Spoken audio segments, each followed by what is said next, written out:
বৃহত্তর রাজবংশী সমাজের পক্ষ থেকে কোচবিহার প্রেস ক্লাবে আমরা আজকে প্রেস মিট করছি। গতকালকে আমরা দেখেছি কোচবিহার পঞ্চানন বর্মা বিশ্ববিদ্যালয়ের সম্মানীয় ভাইস চ্যান্সেলর সাহেব উনি থানাতে একটা এফআইআর করেছেন কোচবিহার কোতোয়ালি থানার। সেখানে কয়েকটি শব্দ উল্লেখ তিনি করেছেন। তাকে ছোট লোকের জাত, রাজবংশীর জাত, রাজবংশী ভিসিকে আমরা মানছি না, মানব না, এই রাজবংশী জাতের ভিসিকে আমরা সরাবই, এই শব্দবন্ধগুলো ব্যবহার করা হয়েছে। কেউ বা কাহারা ব্যবহার করেছেন সম্মানীয় ভিসির বিরুদ্ধে। আমরা আমাদের আজকের যে প্রেস মিট তার শুরুতেই আমরা একটা কথা বলতে চাই।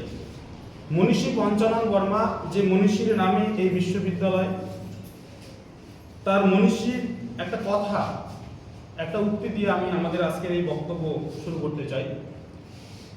হিন্দু মুসলমান বিচার নাইলে মানুষ জন্তু নয় রে ভিন, উর্ষি ধায়া আর্তের উদ্ধার সেই ক্ষত্রিয়ের চেয়ে।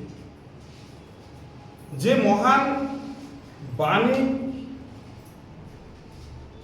সম্মান প্রদর্শন করেছেন এই কোচ রাজবংশে, যে 500 বছরের একটা ইতিহাস, রয়্যাল ডাইনেস্টি আছে, সেই রাজবংশের ইতিহাসে এত অঞ্চলের মানুষের মধ্যে যে একটা মেলবন্ধন, সম্প্রীতির বাতাবরণ ছিল, পরস্পরের প্রতি পরস্পরের একটা সৌহার্দ্য বোধ, ভ্রাতৃত্ব বোধ, সেই বোধ আজকে বিশ্ববিদ্যালয়ের মতো একটা জায়গায় ভুল লুণ্ঠিত।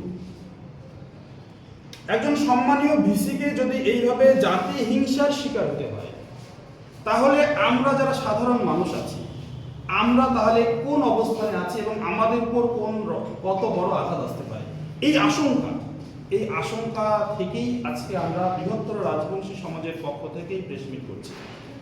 আমাদের বক্তব্য যে এই শব্দগুলো এর আগেও উচ্চারিত হয়েছে, রাজবংশীদেরকে বিভিন্নভাবে অপদস্থ করা, এবং এটা ইন্টেলেকচুয়াল ক্ষেত্রে এটা এখন ছড়িয়ে পড়েছে।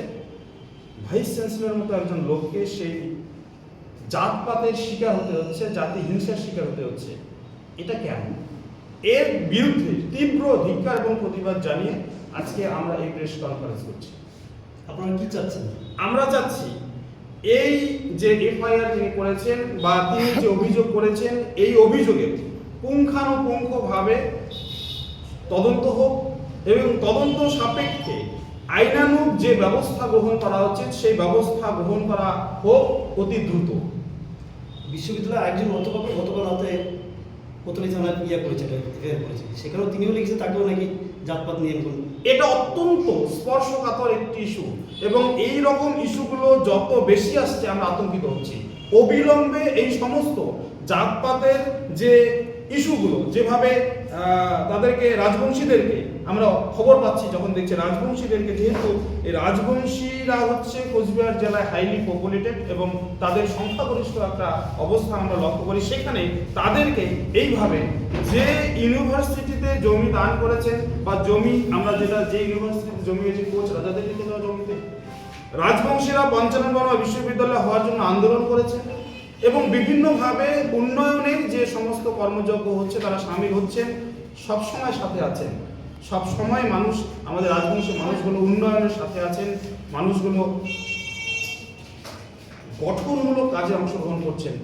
অথচ অদ্ভুতভাবে বিভিন্ন ক্ষেত্রে আমরা দেখেছি, বিশেষত শিক্ষা প্রতিষ্ঠান, এই শিক্ষা প্রতিষ্ঠানে যারা একটু আমাদের সম্প্রদায়ের থেকে উঁচু জায়গায় যাচ্ছে, তাদেরকে একটা সাঁড়াশি আক্রমণ এবং বিভিন্ন রকমের জাতপাতের প্রশ্ন তুলে তাদেরকে হেনস্থা করার পরিকল্পনা বারবার রচিত হচ্ছে। এটা কি? আরেকটা বিষয়, কালকে যে দুটো অভিযোগ হয়েছে থানাতে, সেখানে রাজবংশীর বিরুদ্ধে অনেক অভিযোগ করে, তার মধ্যে যে অভিযোগে যাদের নাম আছে সেখানেও কিছু রাজবংশীর নাম আছে। এই বিষয়টা কি হচ্ছে? মানে যাদের বিরুদ্ধে অভিযোগ আছে তার মধ্যে কিছু এরকম আমাদের কাছে কোনো তথ্য আমরা পাইনি এখনো পর্যন্ত। আমাদের হাতে যে সমস্ত এফআইআর আছে তাতে আমরা এরকমের কোনো অভিযোগ পাইনি, নাম নেই আর কি, এখনো এরকম নাম আমরা পাইনি। তাহলে কি যাদের এই রাজবংশীর নাম ঢুকানো হয়েছে তাদের বিরুদ্ধে, সেটাকে ষড়যন্ত্র কোনো ভাবছে? কোনটা ষড়যন্ত্র? মানে পরবর্তী যে এফআইআরটা হয়েছে কালকে, সেখানে রাজবংশী সম্প্রদায়ের কিছু নাম ঢোকানো আছে, সেই বিরুদ্ধে এটা আমাদের অবগত এটা অবগত নই। যদি হয়ে থাকে ইউনিভার্সিটির ভিসি একটা অভিযোগ করেছেন, তার পরবর্তীতে একটা অভিযোগ হয়েছে আমরা দেখেছি, কিন্তু অভিযোগের বিষয়বস্তু আমরা এখনো জানতে পারিনি, শুনলাম আমরা। তো সেই বিষয়টা নিয়ে অভিযোগ হয়েছে, একটা কাউন্টার অভিযোগ হয়েছে। এক্ষেত্রে কাউন্টার অভিযোগ কেন করা হলো, কিসের জন্য করা হলো, প্রশাসনের কাছে গেছে, প্রশাসন নিশ্চয়ই এর উপযুক্ত তদন্ত করে উপযুক্ত ব্যবস্থা গ্রহণ করবে।